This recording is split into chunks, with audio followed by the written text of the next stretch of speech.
पुराने जमाने में गेस्लर नाम का एक दुष्ट राजा था। उसने स्विट्जरलैंड पर बहुत साल राज किया। गेस्लर की बड़ी सेना थी।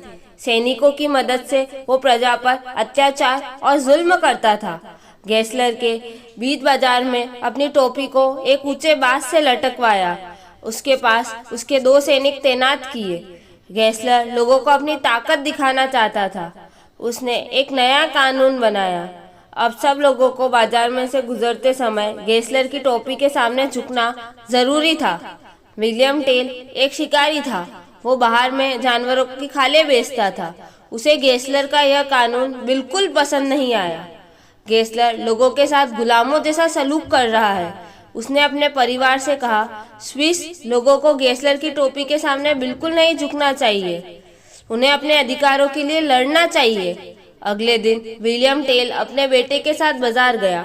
वहाँ उन्होंने पहले जानवरों की खालें बेची, फिर उन्होंने घर के लिए कुछ जरूरी सामान खरीदा। फिर विलियम टेल और उसके बेटे को बाजार में गेस्लर की टोपी के सामने से गुजरना पड़ा, पर वे टोपी देखकर झुके नहीं। उससे सैनिक बहुत नाराज हुए। उन्होंने विलियम टेल और उसके बेटे से टोपी के सामने झुकने को कहा, पर फिर भी वे झुके नहीं। उसके बाद सैनिक विलियम टेल और उसके बेटे को पकड़कर गेस्लर के पास ले गए। मैं तुम्हें अपने जिंदगी बचाने का एक मौका दूंगा, दुष्ट गेस्लर ने विलियम से कहा। तुम्हारे बेटे के सिर पर एक सेब रखा जाएगा और वो दूर खड़ा होगा। तुम्हें दूर से सेब पर तीर से निशाना लगाकर उसे गिराना होगा। मैं अपने लड़के की जान खतरे में डालने की बजाय खुद मरना पसंद करूंगा, विलियम टेल ने कहा। अगर तुम इस चुनौती को स्वीकार नहीं करोगे तो तुम्हारे बेटे को मार डाला जाएगा, गेस्लर चिल्लाया। फिर दोनों सैनिकों ने विलियम टेल के बेटे को पकड़ा। वो उसे 100 फीट दूर एक पेड़ के पास ले गए। विलियम टेल ने कमान और 2 तीर मांगे। उसे बहुत डर लग रहा था। उसने प्रार्थना की कि उसके हाथ न कांपे। चारों तरफ एकदम सन्नाटा था।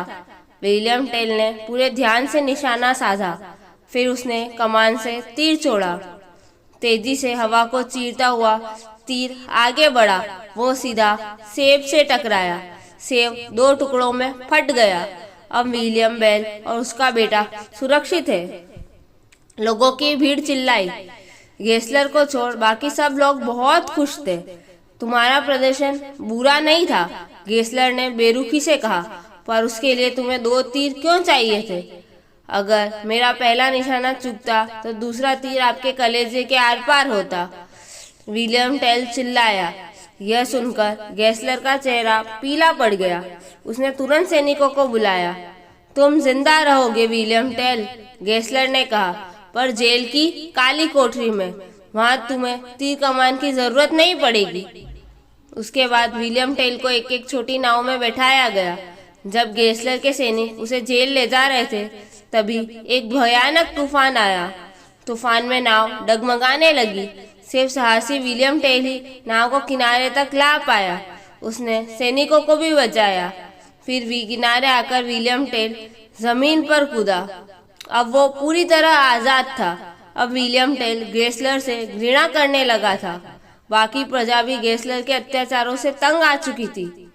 एक दिन गेस्लर अपने सैनिकों के साथ पहाड़ी पर घूमने जा रहा था। विलियम टेल वहां झाड़ियों में पहले से जाकर छिप गया था।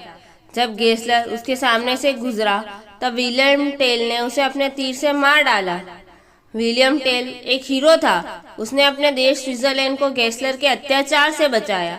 इसलिए आज भी लोग विलियम टेल की बहादुरी को याद करते हैं। स्विट्जरलैंड के लोगों ने विलियम टेल के सम्मान में जगह जगह पुतले बनाए हैं।